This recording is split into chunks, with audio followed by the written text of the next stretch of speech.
अंग्रेज चले गए लेकिन औलादे यहां पर छोड़ गए ऐसा लगता है। दिल्ली जिमखाना क्लब को लेकर हाय तौबा मची है। वो क्लब जो Indians and dogs are not allowed की मानसिकता के साथ अंग्रेजों ने बनवाया था।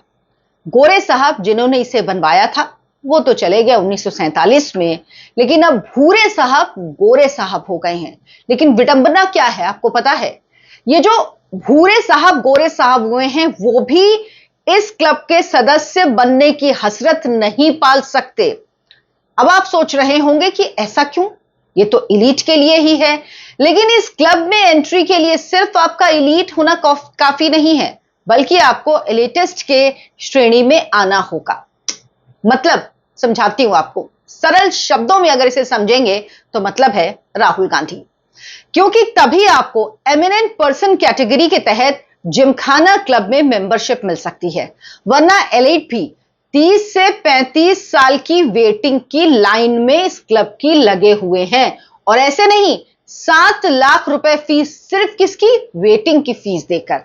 यानी इंतजार करने के लिए 30-35 साल के भी आपको 7 लाख रुपए की फीस देनी होती है। अब मेरा तो सवाल यह है कि आजादी के 70 साल बाद तक औपनिवेशिक मानसिकता का यह क्लब आखिर इस देश में चल क्यों रहा है, जहां सिर्फ चंद लोग ही, जो कि सुपर से भी ऊपर की कैटेगरी के होते हैं, सिर्फ वो ही जा सकते हैं। इसे तो कब का बंद हो जाना चाहिए था। दरअसल आजादी सिर्फ सत्ता बदलने से नहीं मिलती, बल्कि मानसिकता बदलने से मिलती है। पीएम मोदी क्या, वो भाषण आपको याद होगा जो उन्होंने लाल किले की प्राचीर से स्वतंत्रता दिवस के अवसर पर दिया था, जिसमें उन्होंने कहा था कि हमें गुलामी की मानसिकता से आजादी पानी होगी, उससे हमें मुक्ति पानी होगी, और उसके लिए उन्होंने मुक्ति के 5 प्रण इसका जिक्र किया था। ये उसी की तरफ बढ़ाया हुआ नरेंद्र मोदी का एक और कदम है। अगर कोई संस्था आज भी आम जनता से कटे हुए विशेष वर्ग की पहचान हो तो उसे खत्म क्यों नहीं होना चाहिए। कुछ बेशर्म लोग अपनी औपनिवेशिक मानसिकता वाली गुलामी वाले, अंग्रेजों की गुलामी वाले मानसिकता वाले लोग इसे विरासत की धरोहर बता रहे हैं। यह दरअसल गुलामी का प्रतीक है। जहां भारतीयों को जाना तक अलाउड नहीं था, वो आखिर किस तरह से विरासत का प्रतीक हो सकता है?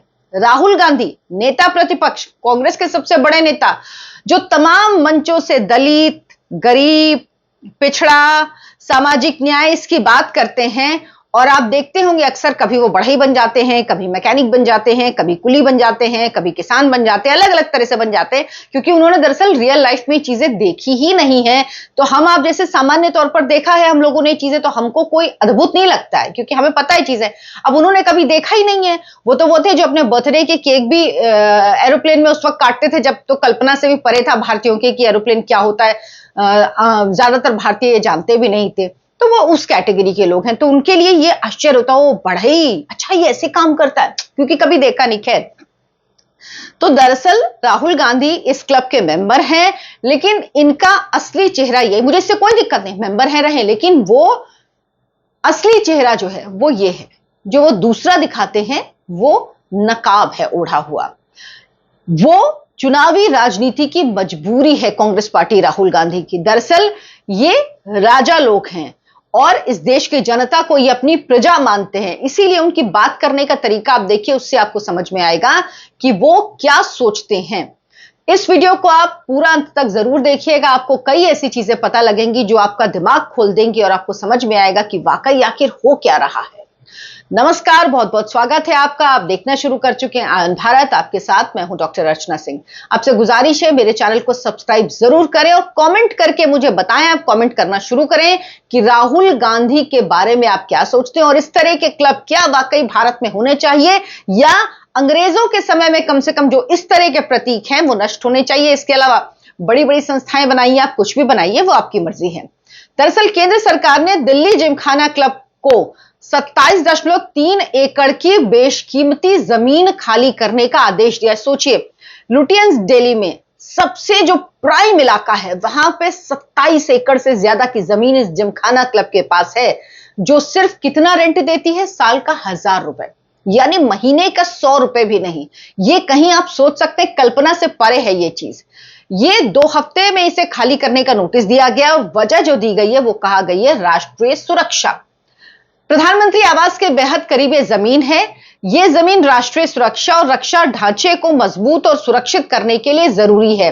साथ ही पब्लिक सेफ्टी और डिफेंस इंफ्रास्ट्रक्चर की जरूरतों के लिए भी इस जमीन की आवश्यकता है। लेकिन जैसे ही नोटिस आया, दिल्ली की सबसे ताकतवर लॉबी, जिसे लुटियंस लॉबी कहते हैं, बेचैन हो गई, परेशान हो गई। निकल निकल के बाहर आने लगे लोग। और इस लुटियंस लॉबी के लिए नरेंद्र मोदी, आप समझिए, एक समय में बिल्कुल अनटचेबल थे, अभी भी हैं। अभी भी नरेंद्र मोदी को उस लॉबी से कोई लेना देना नहीं होता है और इसीलिए लॉबी पूरी तरह से पीछे पड़ी रहती नरेंद्र मोदी के। एक समय तो कहा जाता था कि इस लुटियंस लॉबी से दुश्मनी करके कोई सरकार चला नहीं सकता, लेकिन नरेंद्र मोदी 12 साल हो गए हैं और सरकार चला रहे हैं, बढ़िया चला रहे हैं, और ये लुटियंस लॉबी कुछ नहीं कर पा रही है। तो अब दरअसल इस लॉबी को लगा कि इन पर ये सीधा हमला, इसीलिए ये बेचैन होकर बिलबिला रहे हैं। क्लब प्रबंधन जो है वो सरकार से कह रही है कि ये दुर्भाग्यपूर्ण कार्रवाई है, दुर्भावना के साथ ये कार्रवाई की जा रही है। सिर्फ जमीन का मामला नहीं है ये, बल्कि क्लब पर सरकारी नियंत्रण स्थापित करने की योजना का हिस्सा है। अब इसकी पैरवी करने कौन गया कोर्ट में? अभिषेक मनु सिंघवी, जो कि कांग्रेस पार्टी के, ऐसे सारे मामलों में वही नजर आते हैं। करीब 500 सदस्य खुलकर क्लब के समर्थन में आए हैं।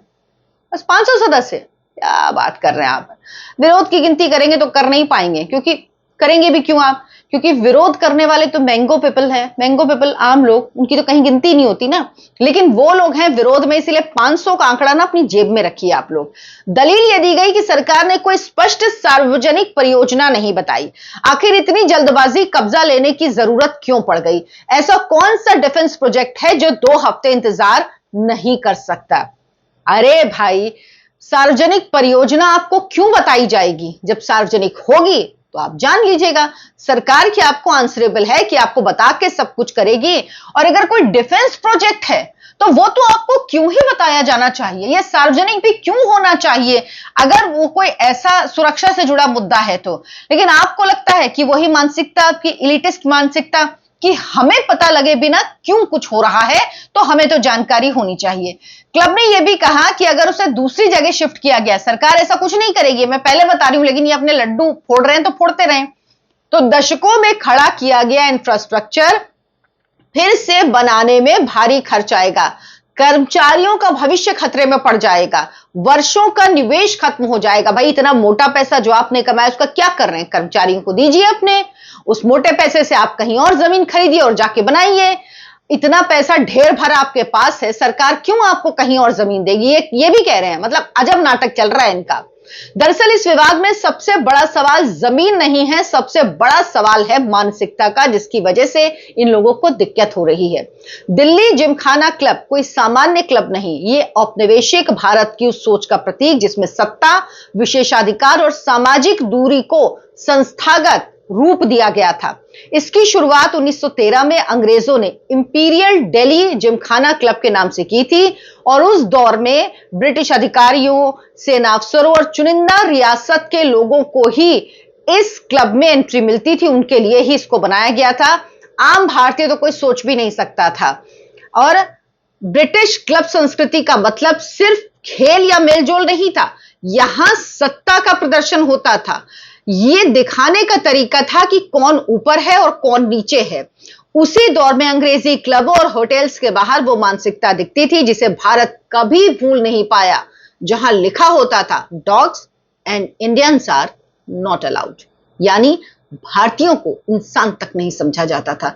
उस मानसिकता के प्रतीक को क्यों इस देश में होना चाहिए आजादी के 70 साल बाद भी? मेरा सवाल यह है।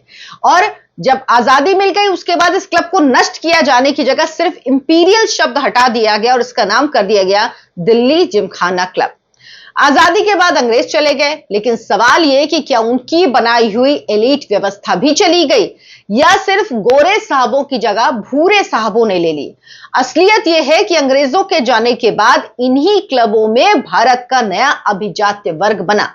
नौकरशाह, बड़े कारोबारी, राजनीतिक परिवार, प्रभावशाली लोग, वही बंद दरवाजे, वही विशेषाधिकार, वही नेटवर्किंग, फर्क सिर्फ इतना कि अब अंग्रेजी चेहरे भारतीय हो चुके थे। इसीलिए आज भी दिल्ली जिमखाना क्लब की सदस्यता आम आदमी के लिए असंभव है, लिटरली असंभव है। एलीट के लिए भी असंभव है। सदस्य बनने के लिए 30-30 साल तक इंतजार करना पड़ता है। लोग क्या करते हैं, अपने बच्चे के जन्म के समय वेटिंग लिस्ट में नाम डाल देते हैं। और यहां अगर आप का पिताजी या दादाजी या कोई आपके परिवार के सदस्य यहाँ के सदस्य रहे हैं, इस मेंबरशिप रही है, तो आपके परिवार को आसानी से यहाँ की सदस्यता मिल सकती है, यानी अगली पीढ़ी के लिए रास्ता आसान हो जाता है। सोचिए, वंशवाद यहां पर भी चल रहा है। यह सिर्फ क्लब नहीं रहा, बल्कि सत्ता और निजी नेटवर्क का अड्डा बना हुआ है। सबसे दिलचस्प यही है कि सार्वजनिक जमीन पर यह सब हो रहा था, सरकारी जमीन पर हो रहा था, जनता की जमीन पर हो रहा था, और उसके बावजूद भी किसी ने कुछ नहीं किया। मोदी सरकार की कार्रवाई को सिर्फ कानूनी कदम नहीं, बल्कि औपनिवेशिक विशेषाधिकारों पर हमला भी माना जाना चाहिए। आखिर आजाद भारत में ऐसी बंद दुनिया क्यों बची रहनी चाहिए, जहां आम नागरिकों की पहुंच नहीं हो, जहां बिना सामान्य सुरक्षा जांच के प्रवेश मिलना भी एक विशेषाधिकार माना जाए। यानी जो लोग वहां जाते हैं मेंबर्स, उनकी सुरक्षा जांच भी नहीं होती। अब आप सोचिए, जांच नहीं होती, सुरक्षा जांच नहीं होती, और वो इलाका सेंसिटिव इलाका है, प्रधानमंत्री आवास उसके पास है, तो ये कितना बड़ा खतरा है कि आप बिना जांच के लोगों को वहां एंट्री दे रहे हैं। कल को अगर कोई हादसा होगा, कुछ होगा, तो उसके लिए कौन जिम्मेदार होगा? फिर तो सब बोलेंगे कल मोदी ने क्या किया, क्या किया, क्या किया, क्या किया, पहले क्यों नहीं किया, बाद में क्यों नहीं किया? तो भाई इसीलिए किया जा रहा है ना, तो अब आप लोग को दिक्कत हो रही है। ये देश की राजधानी के सबसे संवेदनशील इलाकों में कुछ 100 लोग दशकों तक सामाजिक और राजनीतिक नेटवर्क का आनंद लेते रहे, ये वो हिस्सा है। दिल्ली जिमखाना सिर्फ क्लब नहीं, लुटियंस दिल्ली की एक उस संस्कृति का हिस्सा है जहां सत्ता सिर्फ संसद या मंत्रालयों में नहीं चलती, बल्कि बंद कमरों, बार, लाउंज, डिनर टेबल और निजी नेटवर्किंग सर्कल के जरिए भी चलती थी। पहले ये क्लब खेल और सामाजिक मेलजोल के केंद्र माने जाते थे, लेकिन समय के साथ इनका भी चरित्र बदलता गया। अब यहां मैदानों से ज्यादा बार कल्चर, कार्ड रूम और एलीट नेटवर्किंग बनी है। मैदानी खेल कम, ताश के पत्ते यहां ज्यादा खेले जाते हैं। ये छवि अब इस क्लब की बन गई है, और इसीलिए सवाल फिर वापस राहुल गांधी पर लौटता है। अगर कांग्रेस सच में गरीब, पिछड़े, दलितों की राजनीति करती है, तो फिर ऐसे एलिटिस्ट क्लब के लिए इतनी बेचैन क्यों है? अगर सरकार सुरक्षा कारण बता रही है, तो कांग्रेस इसे हमला क्यों कह रही है? जिस क्लब में देश का आम आदमी जा नहीं सकता, उसके लिए इतना राजनीतिक शोर क्यों मचाया हुआ है? यह सवाल सिर्फ राहुल गांधी का नहीं, बल्कि उस पूरे अभिजात वर्ग का है जिसने दशकों तक खुद को विशेष मानकर देश में एक अलग दुनिया बना ली है। अभिजात वर्ग का मतलब होता है अधिक सक्षम लोगों का समूह, लेकिन भारत में कई बार यह अधिक विशेषाधिकार प्राप्त लोगों का समूह बन जाता है। दिल्ली जिमखाना क्लब उसी मानसिकता का सबसे बड़ा प्रतीक है।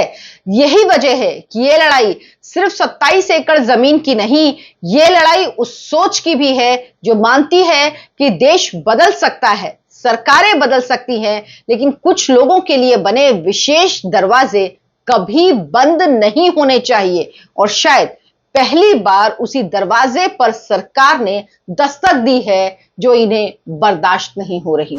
आप क्या सोचते हैं इस पर? मुझे कमेंट करके जरूर बताएं। वीडियो को लाइक करें, शेयर करें, हमारे चैनल आयन भारत को सब्सक्राइब कर लें। धन्यवाद, नमस्कार।